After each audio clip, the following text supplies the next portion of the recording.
muito obrigado aí pela sua presença aqui no nosso Campinas Podcast aqui, Imagina, né? Começando aqui a série, né? Hum. E então foram 15 e nós já temos uma jornada longa, né, Márcia? 15 anos aí de marketing digital guia-se, né? Você 13, né, E Clemente? 13 anos, Nossa, Márcia. Meu parece Deus que foi do céu, ontem, hein? bastante tempo. Nós somos vamos dizer, os pioneiros até da guia. Você mais que eu, é pioneira da guia-se aí, né, junto com o Zé Rubens lá. Uhum. E assim, foi uma grande jornada e que aprendemos muita coisa, né, Márcia? Com certeza, são muitos anos aí Sim. de caminho aí, de conhecimento, né? Eu, por exemplo, comecei do zero no marketing digital, porque a minha formação, assim, você começou, TI, quer dizer, não tem uma relação direta, né? Mas a gente tem uma noção de várias coisas que estão ali por trás, né? Ajuda muito, Márcia. Todo o background que nós tivemos na primeira carreira, com certeza deu base, né? Aliás, conta um pouco da sua história aí, Márcia, como foi, né? Então, eu ia até comentar isso, porque isso também foi um dos critérios que eu utilizei para escolher a guia-se, né? Porque eu não queria mais trabalhar exatamente na minha formação, que era TI, infraestrutura mais especificamente, então eu era responsável por servidores, data centers, uma correria, segurança da informação. Sim. Eu falo que se hoje eu estivesse trabalhando nisso, eu estava nadando de braçada, né? Porque segurança da informação... Mas é uma vida muito de sacrifício, sabe? Muitas viagens, etc. Então, como eu priorizei a família, a mesma coisa. Decidi optar por uma outra coisa. E escolhi a guia-se exatamente com essa questão de utilizar desse meu background, de ter essa noção do geral. Mas, graças a Deus, eu não preciso mais me preocupar se o servidor está no ar, se não está. E se não tiver, eu reclamo lá, né, com a hospedagem, etc. Porque agora eu estou do lado de cá, né? Então, eu sei como funciona, eu sei os problemas que eles passam, mas não estou mais atuando nessa área. Então, o marketing, para mim, ele me abriu uma porta muito grande, né? Então, hoje atuo já há 15 anos na Guia-se, mas então o meu background realmente ajudou bastante. Sim, e esse background, eu também sou da área técnica, né? Sou engenheiro, né, elétrico. Então, todo esse conhecimento agrega. Esse primeiro conhecimento serve de base para a gente também saber tudo o que ocorre nos bastidores do marketing digital, porque o marketing digital, lógico, está alçado em cima de detalhes técnicos, né?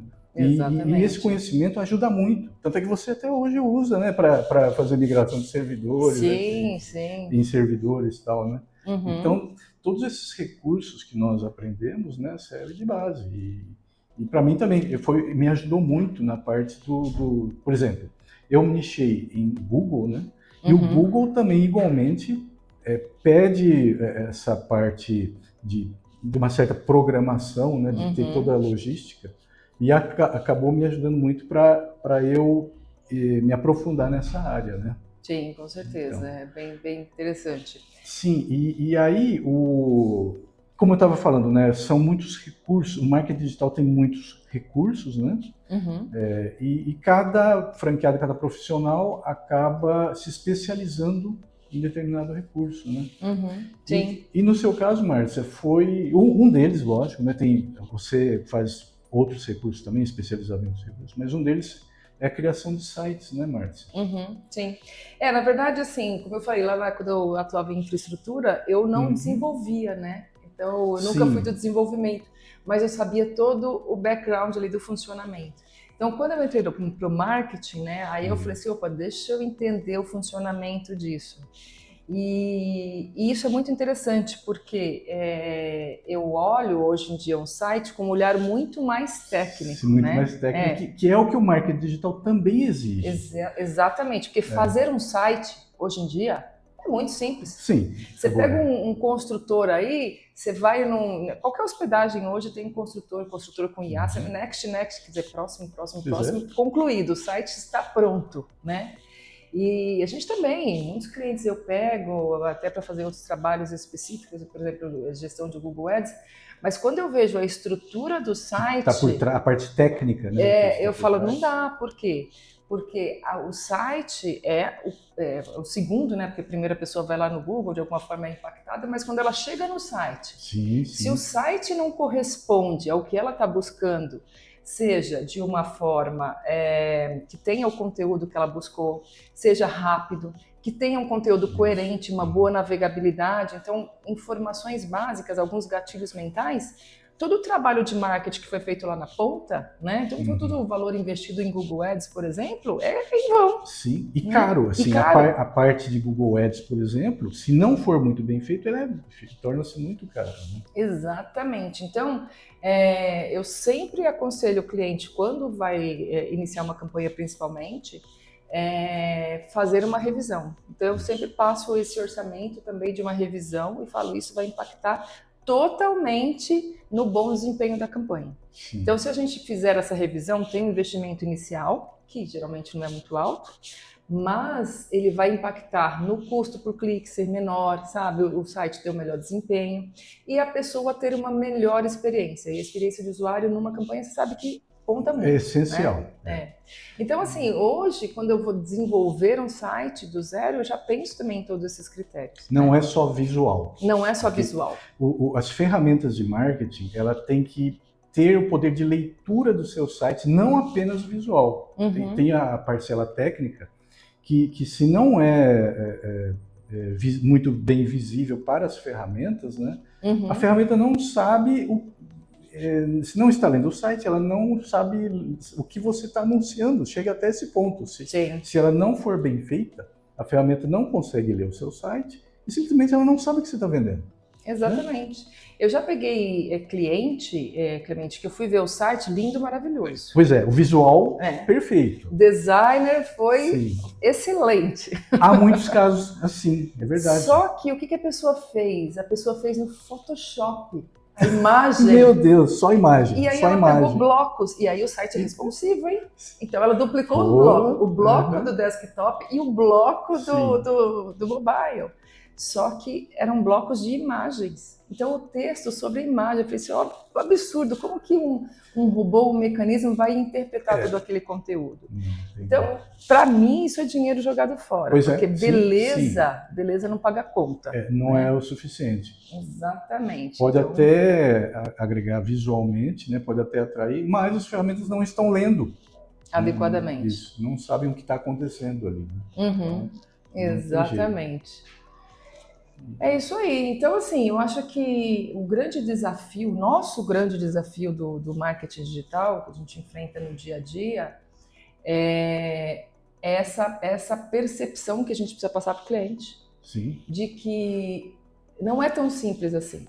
Porque eu já perdi cliente, já fui embora. Inclusive, teve um que a gente trabalhou em conjunto, né? Sim. Que foi para outra agência e aí depois viu que toda a proposta milagrosa não existe, porque não existe milagre, e aí voltou pedindo desculpas e falou, vamos continuar naquela linha que estávamos fazendo e que funcionava. Por quê? Porque não existe milagre, não existe milagre. Então, tem agência que acha que vai impulsionar com aquele valor, vai conseguir atrair muito mais leads, etc. Mas a gente sabe mais ou menos o custo de lead, mais ou menos o desempenho, a gente consegue fazer uma análise prévia até, né, de tudo isso. Então, tudo isso é muito bem pensado. Né? E muitas vezes, no caso, que nós agregamos muita experiência assim, ao longo do tempo, ter essa visão tanto de layout, eu sei que você tem, visão de layout, né, de experiência de usuário, e parte técnica, né? Então, isso é uma das coisas que, vamos dizer, nem toda agência acumula. Né? Conhecimento de layout e técnico. Isso é uma das coisas que eu percebo. E acontece muitas vezes. Né? É verdade. Tanto é que eu tenho parceria com outras agências. Né? Então, tem algumas agências que elas fazem uma série de serviços, né, para o cliente, elas fecham o contrato e me alocam no projeto, por exemplo, ou para fazer a reestruturação do site, para fazer o SEO, então para dar uma organizada em todo o conteúdo, exatamente porque eles são muito visuais, eles são muito ainda de fazer a divulgação da marca, fortalecimento da marca, mas essa parte do marketing digital, com essa preocupação eles não têm ainda esse pleno conhecimento. Então eu tenho algumas agências que até hoje eu trabalho, inclusive eu estou em um projeto que eu estou começando agora de uma empresa muito grande, que é uma concessionária de uma rodovia. Legal. E então é isso, quem fechou o projeto em si foi uma agência de marketing, de publicidade. Então eles vão fazer para essa empresa todos aquelas placas, aquelas identificações visuais, sabe? Toda a divulgação, vão cuidar de tudo da marca.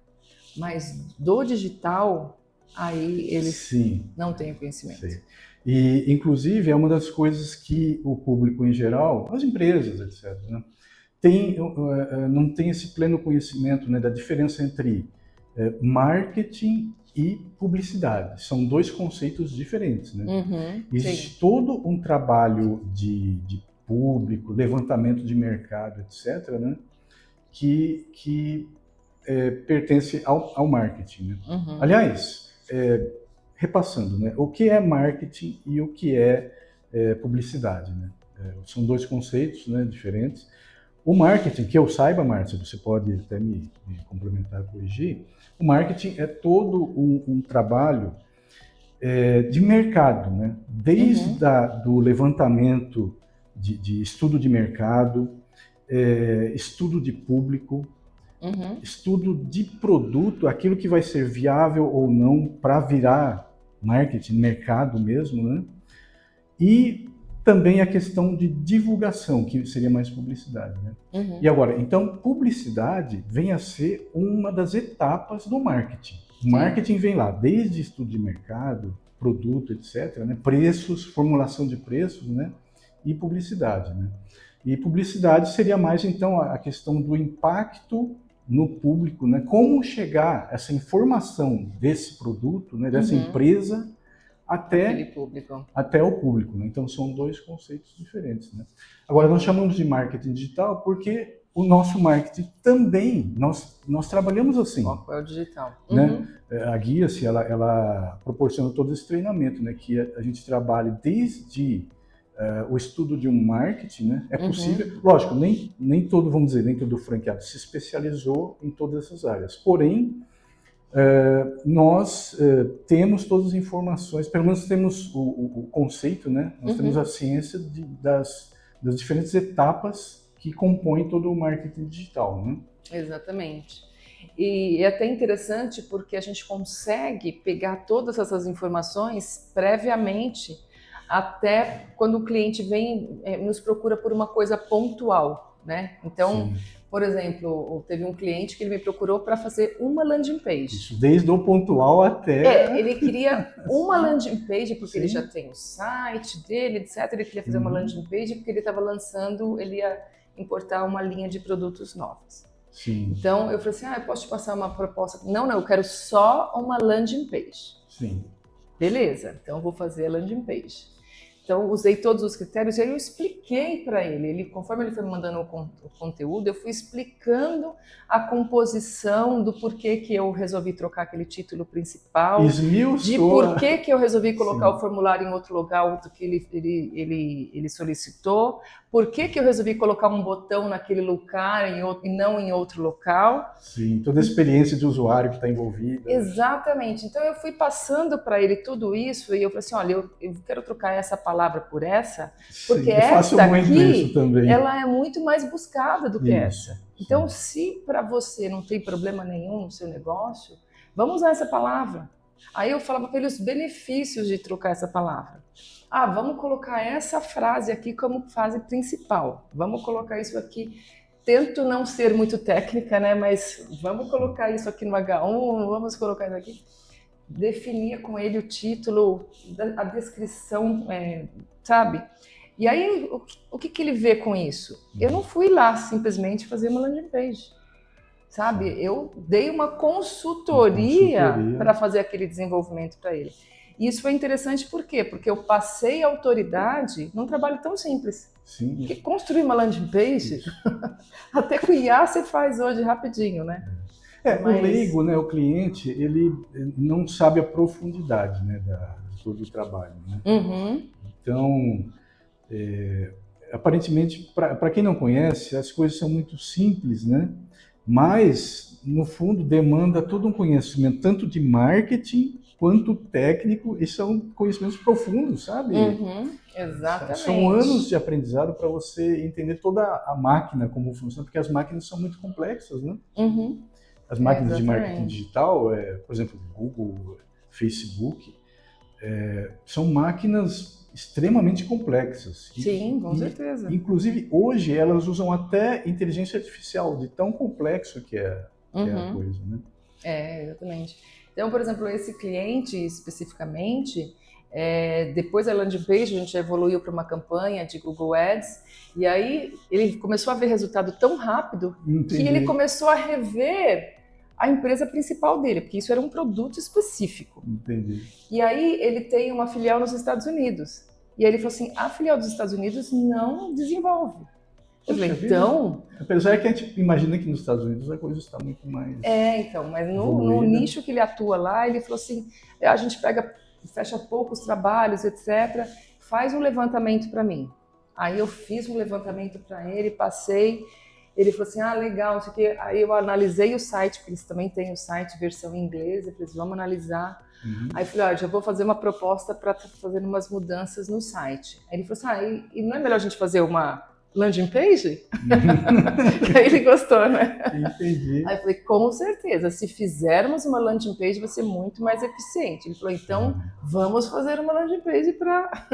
É uma das coisas que eu até ia te perguntar, Márcia, né? Assim, você já até explicou uma boa parte aí, né? Mas um site, né? Para atingir o público da maneira que as empresas querem, né? Resumindo, assim, quais seriam os critérios mais fortes, assim, para... Alguns você já falou, mas dá uma repassada para a gente. Bom, eu acho que, em primeiro lugar, a gente precisa pensar em passar a informação. Eu sempre gosto de pensar do lado de cá. Informação. Esse então, é o ponto. Como que uma pessoa que está buscando aquele produto ou aquele serviço daquela empresa iria buscar? Né? Eu sempre parto por esse princípio. Então, eu sempre gosto de fazer essa análise contrária. E aí, baseado nisso, a gente tem que alinhar com o produto ou serviço da empresa, do cliente. Então, e aí, partindo do princípio de como chegar ao site, a gente constrói aquele site baseado naquelas informações, e aí vamos usar alguns princípios técnicos, né? Então, a gente precisa que o site vá de encontro que a pessoa busque, mas que ele seja carregado rápido, né? Que os mecanismos de busca consigam interpretar aquele conteúdo facilmente. Então, por isso que a gente fala que tem elementos que são fundamentais para estar colocando num site. Isso, né? Sempre assim, levando em consideração todo o layout e experiência do usuário, e sempre por trás a carga técnica, né? Sem sombra de dúvida. A gente se colocando tanto no lugar do usuário quanto da máquina que está por trás, que seja Facebook ou Google, que seja. Né? E precisa interpretar todo esse conteúdo. Então não adianta eu colocar um layout muito lindo, usar um monte de sinônimos, porque fica mais bonito aquele sinônimo, se ninguém busca aquele sinônimo. Então, tudo bem que hoje em dia os mecanismos já têm uma inteligência muito maior que consegue fazer essa interpretação, etc. Mas a gente sabe que quanto mais próximo daquela busca efetiva, vai ter uma relevância maior, né? Então, eu sempre penso nesse lado, né? Quanto mais relevante for, melhor. E a questão da navegabilidade, porque o cliente, principalmente pensando em site de produtos, por exemplo. Então, ele buscou um produto específico, um produto, mas ele ainda não sabia o específico daquele produto. Então, ele chegou no site, mas ele quer esmiuçar um pouquinho mais, conhecer um pouquinho mais. Tem que ser fácil de navegar. Ele não tem que ficar caçando onde ele vai encontrar as informações. Isso. Então, também a gente tem que pensar nessa experiência do usuário de levar a informação o mais fácil possível, viu? Tem esse produto aqui, ele também pode ser feito assim, assim, assim, e a pessoa vai navegando e pode voltar àquela página onde estava inicialmente. É uma fluidez de informações. Né? Exatamente. A informação tem que ser fluida e fácil para quem usa. Tem site que é tão complicado, tão complexo, que você se perde dentro dele. Né? É verdade. Aí depois você quer chegar naquela página inicial que você entrou nele, que você nem consegue mais voltar. Tem que ter uma lógica e uma fluidez. Né? Então, a gente sempre pensa nesse lado, a gente pensa na parte técnica, a gente pensa no layout, o designer também é importante porque o visual impacta positivamente, mas a gente tem que pensar na navegabilidade, nas informações. Então, eu sempre penso também assim, em conciliar as duas coisas. Então, é o humano e o robô. Isso, o humano e o robô. Esse é o que está por trás do marketing digital. Exatamente. Também não dá para a gente robotizar tudo. Eu vou deixar Não. o meu site perfeito para o robô ler, interpretar, etc. Mas e o humano? Pois né? Esse então, é a gente um dos tem, pontos importantes. Tanto é que há anos atrás no marketing a gente trabalhava muito densidade de palavras-chave, né? Eras passadas do Google. Mas tem gente que ainda insiste nisso. Sim. O Google ele muda muito. A estratégia muda mensalmente. Exatamente. Então, antigamente, como a gente fazia? A gente fazia um texto grande e repetia aquela palavra-chave milhares de vezes, né? Então, hoje em dia não é assim. Não, a gente precisa fazer de uma forma inteligente, a gente precisa colocar conteúdo relevante, mas não com aquele pensamento de 8 anos atrás. Não, as máquinas estão evoluindo muito rapidamente. Uhum. Márcia, assim, na sua trajetória, quais tipos de sites você trabalha ou que existem, assim, né? Porque existem tipos diferentes de sites. Por exemplo, sites menores, sites de milhares de páginas, sites de lojas virtuais, e sites, etc. Né? Como você classificaria os diferentes tipos aí de sites aí? Então, na verdade, assim, o site, quando é institucional, aí ele vai muito baseado no negócio da empresa, né? Então, por exemplo, eu tenho um cliente que é do segmento de manutenção industrial, ele faz vários tipos de manutenção.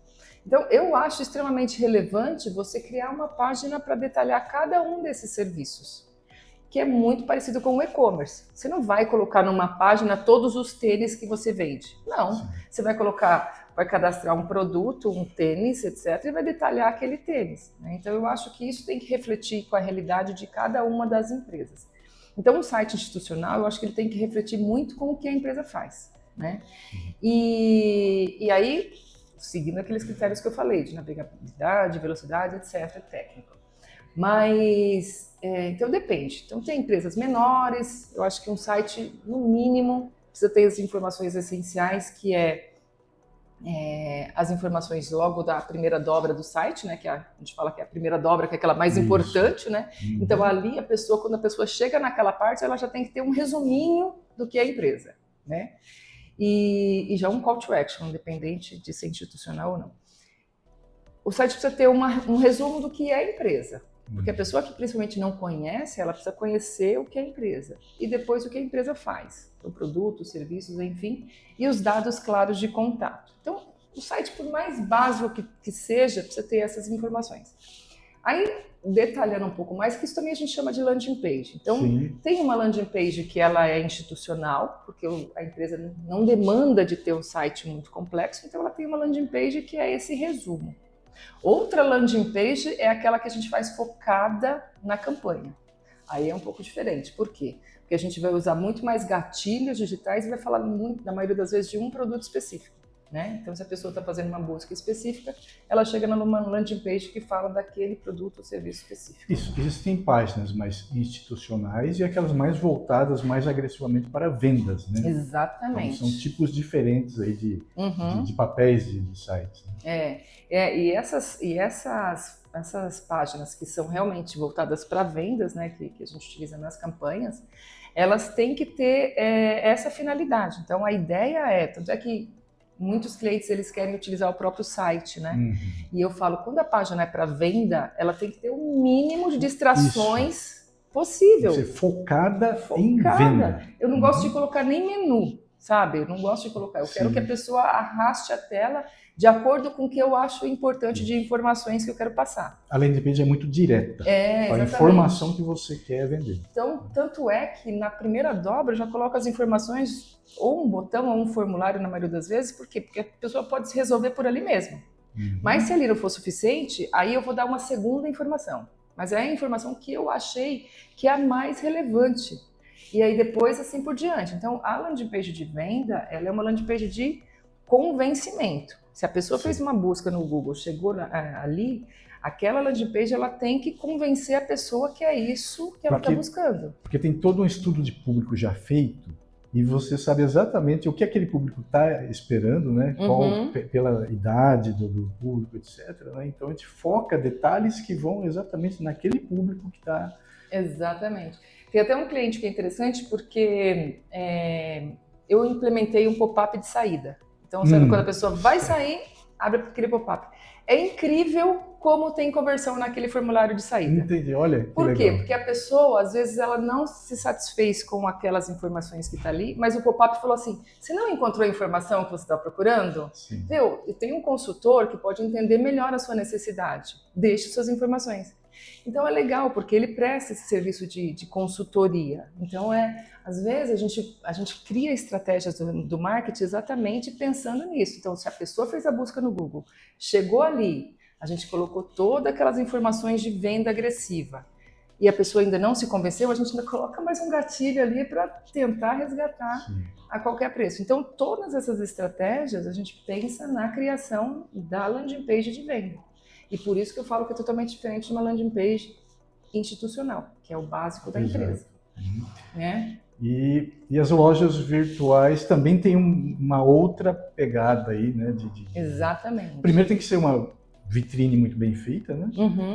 E ter essa questão de venda, né? De você conseguir atingir o público, né? É um mix de coisa. É uma vitrine como se fosse uma loja física, né? Vamos dizer assim, você está na rua, você vê uma loja física, você tem que ver uma vitrine bem feita, muito bem, a loja muito bem composta para atrair o cliente para dentro da loja, né? Sim, com certeza. E você trabalha com lojas virtuais também? Também trabalho. Realmente, eu acho assim que hoje em dia, se a gente pensar em loja virtual, até mesmo essa questão de vitrine, ela perdeu um pouco de relevância. Te explico por quê. Sim. As pessoas vão no Google, buscam e chegam no produto. Entendi. Já não precisa de uma exposição, uma gama de Então, na maioria das vezes, a pessoa nem vai para a página inicial. Olha que legal, interessante. Então, assim, eu falo, preocupe-se com o cadastro do produto. Então, a foto tem que estar muito bem feita, de ângulos diferentes. Se tiver a possibilidade de colocar um 360 graus, é melhor ainda, porque às vezes a pessoa tem uma visão daquele produto só da parte da frente, mas ela gostaria de saber como que é a parte de cima, a parte de baixo, detalhe, etc. Então é muito interessante. Então, por exemplo, se você não consegue fazer um 360 graus, por exemplo, um tênis. Então você coloca do lado direito, do lado esquerdo, coloca eles assim, coloca a parte de baixo do tênis, então coloca todo o detalhe, porque vai satisfazer visualmente a pessoa. E o descritivo, porque tem muita gente que fala assim, ninguém lê. Alguém vai ler. Aquele que está prestes a comprar, esse vai ler. Vai ler, ele vai saber se é um tênis para corrida, qual que é o peso daquele tênis, sabe? Todo o detalhamento técnico ele vai ler, porque muitas vezes um tênis pode custar, sei lá, R$1.500, etc. Então a pessoa quer ter certeza que aquele produto vai satisfazer a necessidade. Você vê, a tecnologia mudou de uma forma então que as pessoas estão muito mais na fase de compra quando chega numa loja virtual do que antes, que ela estava procurando entre vários produtos, né? Exatamente. Então, até nisso as lojas virtuais tiveram que se adaptar. Ser muito mais detalhadas na exposição do produto do que expor a gama de produtos, então. Exatamente. E outra coisa, quando você vai fazer uma campanha, né, do Google Shopping, por exemplo, se a sua loja estiver muito bem estruturada, ou seja, se seu cadastro de produto estiver muito bem estruturado, se as fotos forem de qualidade, a descrição, tiver muito mais informação técnica dentro do cadastro do produto, ele vai privilegiar mostrar o seu produto ao invés do seu concorrente que vende exatamente o mesmo produto. Então, por isso que eu falo hoje em dia, tudo bem, a página inicial é legal, é bonita, a gente tem que se preocupar com o layout, mas não é o ponto principal. O ponto principal são as informações sobre o produto. Então, preocupe-se com isso. Passado isso, superado essa questão do cadastro do produto, aí vem a segunda parte, que a pessoa que entra no e-commerce precisa pensar. A pessoa que chegou até ali, viu todas aquelas informações, se satisfez com aquilo, falou, é exatamente isso que eu quero. Adiciona no carrinho. Aí abandona o carrinho. Então, isso também tem que ser muito bem pensado. Por que está tendo tanto abandono de carrinho? Sim, tudo é uma análise, né, das então, etapas até a venda. Então, que tipo de produto que está tendo mais abandono de carrinho? Sei lá, se é o frete, deixa eu colocar frete grátis. Deixa eu colocar, sabe? Então, será se é o meio de pagamento? Será se eu não estou dando parcelamento? Então, esse tipo de coisa também, o lojista do virtual, ele tem que entender que o mundo virtual ele é muito ágil. A pessoa, às vezes, quer uma entrega rápida, né? Eu falo que nós aqui de São Paulo somos muito mal acostumados. Eu tenho um cliente que ele não se conforma que uma pessoa lá do Nordeste paga R$40 de frete para um produto que custa R$30. A gente aqui não quer pagar o frete, mas lá eles já estão tão habituados com isso. É um outro mercado. Que eles falam assim, bom, o produto custa 30, perfeito. Ele sabe que ele vai pagar 40 de frete, né? Por causa do peso, etc., a cubagem, enfim. Mas para ele tá ok. Então a gente também tem que analisar o que faz sentido. Porque num primeiro momento essa cliente não queria anunciar para o Nordeste. E aí depois, curiosamente, o volume de vendas para o Nordeste é maior do que aqui na nossa metrópole, aqui, Sudeste, na nossa região, porque tem muito mais concorrência.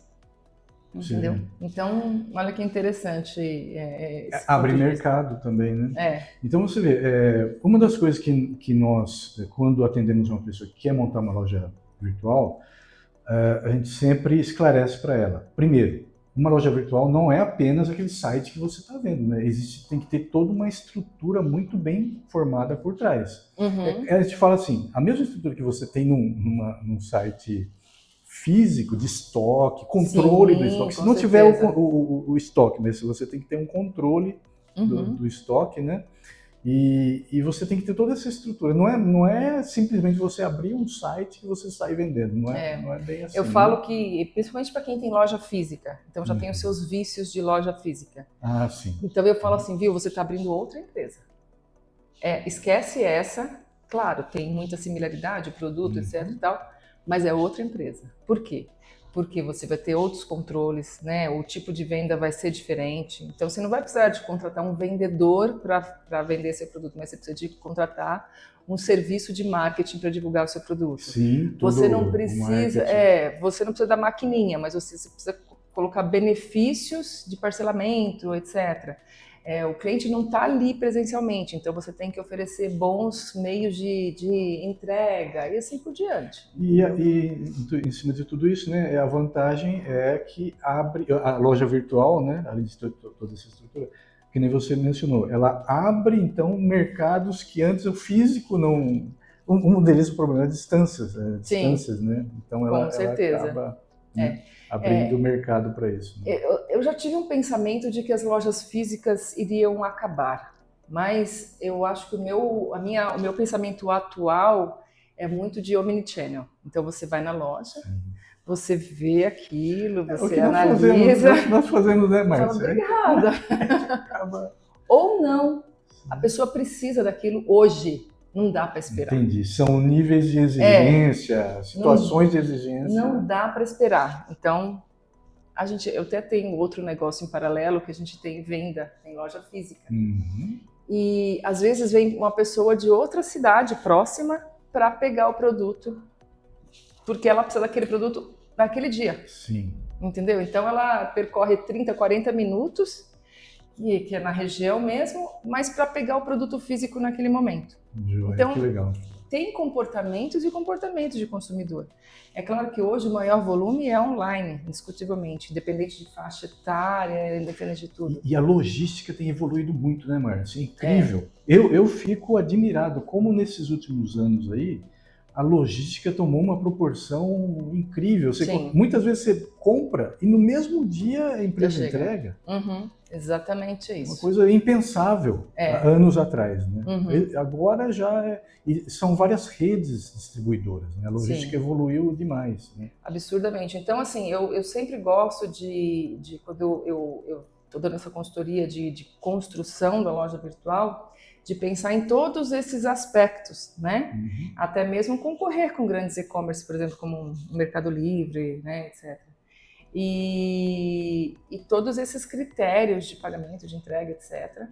Mas sempre levando em consideração de que, às vezes, ter o estabelecimento físico fortalece e dá um pouco mais de valor e segurança para a pessoa que está comprando online, né?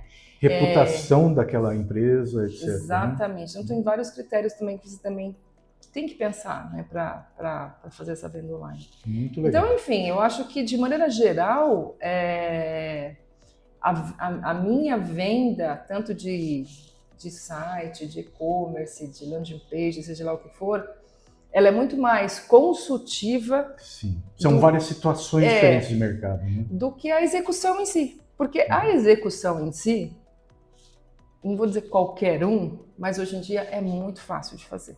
Sim, é muito fácil de fazer. Tem recurso. Mas você conhecer tudo o que está envolvido no mercado, no marketing, é outra história. Exatamente. Então, é um tiro mais certeiro, né? Então, às vezes você faz um investimento alto na construção de um site e depois aquele site vira uma bola de neve que começa a te dar problemas, dor de cabeça, etc. Então, isso sim é muito negativo, né? Até para a imagem da empresa.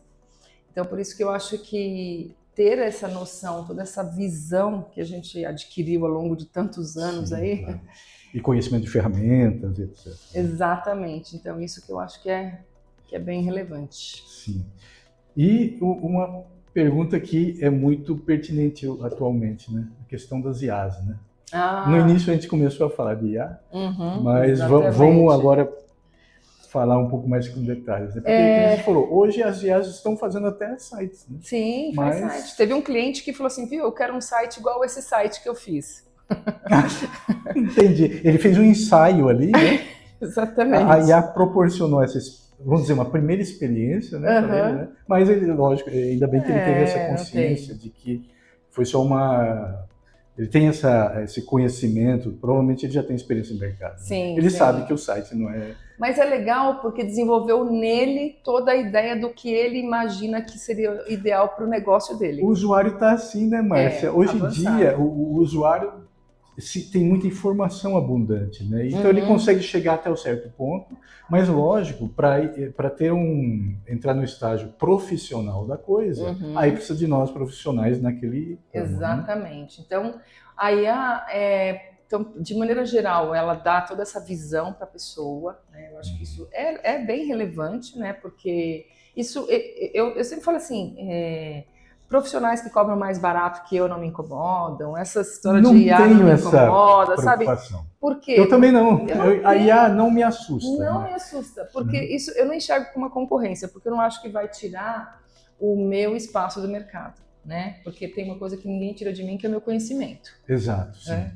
Então, mas ela ajuda. Então, por exemplo, esse cliente especificamente, falou assim, ok, mas está exatamente como você quer? Ele falou assim, não. Né? Aí começamos a conversar, etc. E claro, partimos para um desenvolvimento baseado naquele exercício que ele já tinha feito. Agora, para a gente também é bem interessante, por quê? Porque, por exemplo, na construção do site, na geração de conteúdo, sabe? Tudo isso aí ajuda demais. Porque nós temos os focos que nós temos que atacar. Exatamente. Todo o nosso trabalho envolve vários segmentos de conhecimento, né? E alguém precisa gerenciar tudo isso daí, né? Aí, é lógico, por exemplo, a IA, ela tem, lógico, por trás dela, um conhecimento extremamente vasto. Mas a necessidade que determinado profissional, determinada loja precisa, é um mar tão grande de informações que ela precisa direcionar para efetuar a venda que ela precisa. Né? Exatamente. E nisso, a IA pode até responder perguntas pontuais. Porém, precisa de um profissional com experiência por trás para fazer toda essa compilação de informações e para chegar naquilo que é necessário para aquela pessoa fazer a venda, né? Então, exatamente. Eu acho é uma que questão. A grande questão também da IA é saber perguntar, né? Pois é, então, mas só sabe perguntar... é o desafio. Só sabe perguntar direito quem tem conhecimento de causa. Exatamente. Porque senão a pessoa não sabe como é que ela vai perguntar. Uhum. Então começa por aí. Então, assim, o meu exercício com a IA é isso, cada vez criar prompts mais elaborados para que realmente ela incorpore quem ela deve ser naquele momento e me traga toda aquela informação que eu preciso, compilada da maneira que eu preciso. Então, eu acho que hoje em dia, a preocupação que as pessoas precisam ter é entender como perguntar, como utilizar as IAs de forma adequada. Por quê? O que a gente está vendo hoje? Muita brincadeira. Exato. Muita brincadeira. E é uma coisa muito recente, então as pessoas estão ainda, vamos dizer, brincando ainda, para aprender como a máquina funciona. Eu mesmo, no começo, eu fazia isso. Eu conversava com a máquina justamente para entender como é o raciocínio, como é a aplicabilidade dela. Exatamente. É uma coisa que nem é do meu segmento, que eu não faço mesmo, que é a parte de criação e edição de vídeo. Mas outro dia eu vi uma IA e fui dar uma brincada com a IA, né, de criação de vídeo, etc. E aí comecei a colocar prompts ali, informações, etc., para tentar ver até onde vai a capacidade dela de criar, editar e ajustar. É incrível, não é? Incrível. É incrível. Incrível. Você não está falando daquele vídeo do Halloween? Do Halloween, não. Eu estava pensando naquele bonequinho, sabe? Não é. Não, foi no Halloween. Na verdade, eu nem publiquei, mas enfim, o que eu fiz? Eu peguei uma foto pronta minha, foto física, uma foto parada, né? Sim. E subi, né, na IA e comecei a fazer prompts para ela modificar aquela foto, colocar movimento na minha pessoa, mudar minha roupa, caminhando, mudando o ambiente, etc. E tal. E vai funcionando. É uma coisa incrível, só que cada vez mais ela vai distorcendo. Por exemplo, no final do vídeo, o meu rosto já não era mais meu rosto. Como ela tem meio que vida própria, se você não treinar ela muito bem, ela vai começar a escapar. Eu já percebi isso também. Exatamente. E pegando isso para o nosso lado, é bem isso. Então, se a pessoa começa a fazer um prompt de uma forma e não souber profundamente isso, o resultado que ela vai ter vai ser distorcido. Né? Porque, tipo assim, se você não conduz com foco, ela começa a abranger coisas que ela começa a inserir ali, né? Achando que está fazendo bem, mas está escapando do foco que a pessoa quer, né? Exatamente. Então... Aí, os agentes, eu tenho trabalhado com agentes, né? De IA. E eu tenho feito agentes que conhecem muito bem cada cliente, por exemplo. Né? A gente que faz todo o estudo do cliente, ou a gente conhece o cliente há anos, né, como é o nosso caso. Né? Então, nós acumulamos todo um conhecimento de mercado, de necessidades que aquele mercado, de demandas que aquela empresa precisa, né? Tá no nosso conhecimento. Né? Então, eu faço esse treinamento do agente com todo aquele conhecimento acumulado que nós temos da empresa, né? Cruza a informação. Isso, para poder gerar aquilo que está dentro da necessidade dele, né? Então é aí que entra a experiência e conhecimento do cliente. Então eu acho que a IA veio exatamente para isso. Ela vem para complementar o nosso conhecimento, né? E nos ajudar para buscar mais informações de fontes diversas, né? Fazer uma análise mais crítica. Então, nesse sentido, é fantástico, né? Mas eu acho que assim, a evolução está sendo super rápida, né? Muito rápida. E é isso. Eu acho que tanto nós, como profissionais da área, quanto de maneira geral, se beneficia muito com isso, né? Acho que todos se beneficiam muito. Desde um trabalho de escola lá que as minhas enteadas têm feito, até adolescentes, porque já crescem com isso, então já começa a ficar mais fácil, né? E cada um no seu segmento encontrar a melhor forma de utilizar as IAs. Eu acho que, de maneira geral, elas vieram para somar muito para o nosso dia a dia. Sim, né? É um mundo fantástico mesmo. Né? E sabe, Marcos, que até aprendendo um pouco da ciência que está por trás das IAs, eu comecei a me entender um pouco também, porque elas se baseiam tanto em coisas mais naturais. Por exemplo, eu estou estudando até redes neurais para entender o funcionamento, né? Na hora que a gente começa a entender redes neurais, você começa a entender também como você funciona, né? É interessantíssimo isso daí. Então, tudo isso aí faz parte realmente de um mundo aí interessante.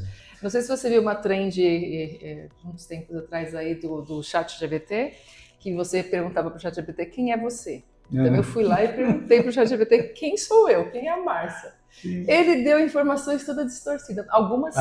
Ele falou assim, você é uma pessoa que se preocupa com saúde, com bem-estar, você quer trocar de carro, está à procura, mas se preocupa com alguns detalhes técnicos, não sei o quê, é proprietária de um posto de gasolina.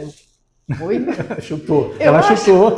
Porque eu tenho um cliente que é desse segmento. Entendi, e acho que em algum momento eu fiz uma busca no chat genérico, não fiz assim, usando um agente específico. Então ele já achou que eu era proprietária. Tá vendo? Então, é aí que você vê como uma máquina poderosa, porém precisa de alguém estar no controle. Eu achei assim que é a interpretação de uma pessoa fofoqueira, né? Entendi. Mas é bem interessante os IAs. Acho que quanto mais a gente estuda, mais interessante fica, porque a gente descobre realmente coisas bem relevantes. Né? Legal, Márcia. Mas, Márcia, esse assunto, né, de marketing digital, a gente poderia ficar dias aqui conversando, porque ele é extenso, né? A gente até fala, né, que quando a gente entra em marketing, você começa a ficar especialista em vários assuntos diferentes também, né? Com certeza. Mas, assim, foi muito legal o papo, né? A gente poderia continuar com outros assuntos aí dentro de marketing digital, né? Mas temos o nosso tempo, né? Infelizmente, né? Então vamos, né? E eu agradeço demais, Márcia, pela sua participação aqui, né? Imagina, Clemente. E nós vamos continuar. Outras novidades vão aparecer, né? Porque a tecnologia, né, no marketing digital evolui muito rápido, né? E a gente tem que sempre estar atualizando, né? Não tem jeito, né? Com certeza. Mas isso aí. Agradeço de coração, Márcia. Eu que agradeço pelo convite. Da sua experiência aí, né? É uma honra estar aqui.